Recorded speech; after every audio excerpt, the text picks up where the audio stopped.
First నుంచి almost 1 year నుంచి మేము ప్రాక్టీస్ చేస్తున్నామండి కలిసి. సో మా కోచెస్ మాకు ముందే చెప్పారు ఇట్లాంటి వికెట్స్ ఉంటాయి, ఇట్లాంటి పిక్చర్స్ మేము ఆడతాము అని. సో దాని బేస్ పైన మేము ప్రాక్టీస్ కూడా చేసాము.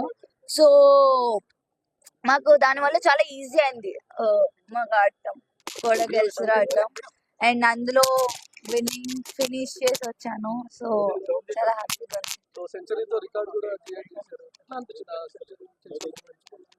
చాలా బాగుండే, ఎందుకంటే మా నాన్న కూడా అక్కడ ఉండే, అది కొట్టినప్పుడు ఇంకా స్పెషల్ ఉండే నాకు ఆ మూమెంట్. అండ్ ఫస్ట్ సెంచరీ కొట్టినందుకు కూడా చాలా స్పెషల్ మూమెంట్ అది నాకు. లాస్ట్ టైం కాస్త నర్వస్ ఫీల్ అయిపోయినారు, నేను లాస్ట్ టైం అంత పర్ఫార్మెన్స్ షూట్ చేయలేకపోయినా అని చెప్పి, కానీ ఈసారి వరల్డ్ కప్ లో మొత్తం మీ పేరే వినిపించింది. సో లాస్ట్ టైం అంత ఆపర్చునిటీస్ రాలేదు, వచ్చినప్పుడు కూడా ఆడాను కానీ లాస్ట్ 3 runs ఉన్నప్పుడు అవుట్ అయ్యాను ఫైనల్స్ లో. ఈసారి వాట్ ఎవర్ ఐ గాట్, నేను నా బెస్ట్ ఇవ్వాలనుకున్నా, ఇచ్చాను. ప్లస్ ఆ ఫైనల్ రన్ కూడా కొట్టి రావాలనుకున్నా. సో నాట్ అవుట్ వచ్చాను.